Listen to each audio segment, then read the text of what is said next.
Assalamualaikum warahmatullahi wabarakatuh. Izin bertanya, di tahun 2012 saya membeli rumah dengan cara kredit via bank X, saya tidak perlu sebutkan ya. Saat itu saya belum paham dengan transaksi riba. Nah sekarang cicilan rumah tersebut masih tersisa kurang lebih 6 tahun lagi. Berdosakah jika saya tetap lanjutkan sampai cicilan selesai? Atau saya harus meninggalkan atau menjualnya? Baik. Islam itu bijak, nggak langsung tiba-tiba begini. Ini kan udah 6 tahun katanya, berarti kan berproses nih dalam berjalan ini. Sekarang ditimbang dulu. Kalau hifdzul mal dengan hifdzul nafsi itu kuat mana? Ini ada hifdzul nafsi nih, ini ada hifdzul mal, ya kan? Baik, antara hifdzul nafsi bertemu dengan hifdzul mal, yang paling kuat yang mana? Menjaga jiwa atau menjaga harta? Paling gampangnya gini lah, mencuri itu haram nggak? Apa? Haram ya. Kata orang semua mencuri itu haram kecuali mencuri hati anak bapak mertua dia.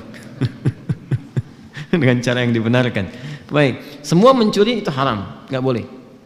Gimana kalau ada orang lapar, sangat lapar, yang jika dia tidak mengonsumsi sesuatu, resiko kepada jiwanya.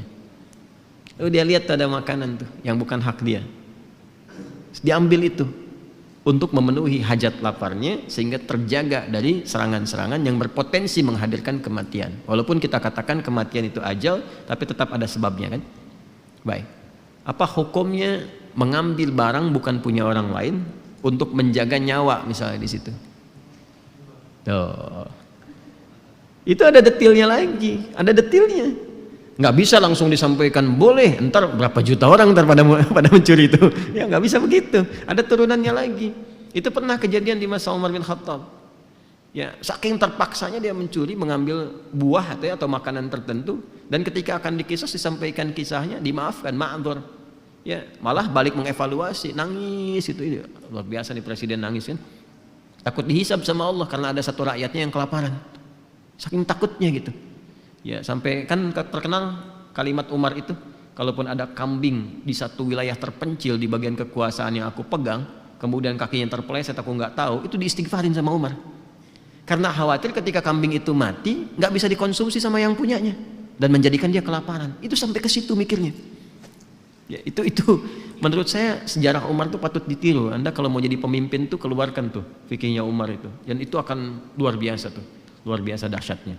Nah, ini yang saya maksudkan. Kenapa saya ilustrasikan itu dulu untuk menarik ke sini. Anda kalau berhenti di sini saat ini, masuk kategori darurat nggak gitu? Ya, kalau diputus nih, putus misalnya, dah selesai. Itu mengganggu kebutuhan primer yang sedang berjalan nggak selama ini? Yang menunjang aspek berkehidupan. Tinggalnya di mana kalau langsung diputusin? Ada tempat bernaung nggak? Nggak boleh ujuk-ujuk begini, tinggalin tuh. Tiba-tiba nanti nggak ada penopang sementara waktu pada saat itu yang disiapkan dan menjadikan kemudian lebih sulit dari sebelumnya sehingga mengganggu keberhidupan. Ini konstruksi ini nggak disampaikan sama beberapa penceramah yang menyampaikan dengan jawaban dari pertanyaan serupa. Suruh keluar dari pekerjaan, langsung keluar. Jualan pecel lele, pecel ayam atau yang lainnya. Tiba-tiba kegiatannya habis, nggak ada jembatan, malah lebih rusak daripada sebelumnya. Ujung-ujung syariat ditinggalkan, nggak percaya lagi pada Islam. Ada yang begitu. Ada. Saya pernah menangani kasus limpahan. Kasus limpahan. Ini fatwa yang langsung dikatakan keluar, nggak boleh, haram, riba, keluarnya. Begitu keluar apa yang terjadi? Dia mencoba jualan, gagal. Akhirnya dia memaksa memisahkan ayah dan ibunya. Ayah yang kena Parkinson, ya, dan sudah stroke, tidak dalam kesadaran tinggi, dipaksa menceraikan ibunya, ibu sambungnya, supaya dia menguasai warisannya. Jadi begitu. Karena dia memilih cara singkat dan dia menempuh yang lebih haram lagi. Jelas ya? Nah, sepakat, riba itu haram. Keluar dari riba ada jalannya. Itu yang harus dirinci. Jelas ya?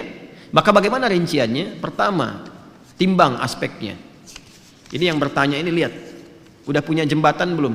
Kalau bisa ditinggalkan ini, ya ditinggalkan, sudah. Opar cicilan, alihkan ke bentuk syariah. Kan ini bank konvensional punya syariah nih, ada juga yang syariahnya. tanyakan dulu. Ini solusi yang paling pertengahan. Ya. Ambil, konversikan dari konvensional ke syariah. Nanti dinilai oleh syariah nih. Yang sudah berapa? Biasanya syariah itu akadnya langsung jual beli nanti. Ya, ini dinilai berapa asetnya, harganya berapa, cicilan yang ke banknya yang konvensional berapa, dilunasin oleh bank syariah. Nanti ada skema untuk penjualan. Dari penjualan itu terjadi akad yang dibenarkan. Setelah akadnya terjadi, lanjutkan cicilan. Itu jalan tengahnya. Jelas? Nah, lalu bagaimana status riba yang sebelumnya? Dengan ketidaktahuan, setelah itu tahu, Masya Allah, lanjutkan ayatnya. Ya, lanjutkan ayatnya. Yang ke kalimat ya ayyuhalladzina amanu taqullaha wa dharu ma baqiya minar riba. Ada? Terus sampai ke bawah sampai ada karangan falahu ma salafa wa amruhu ilallah. Ada ayatnya?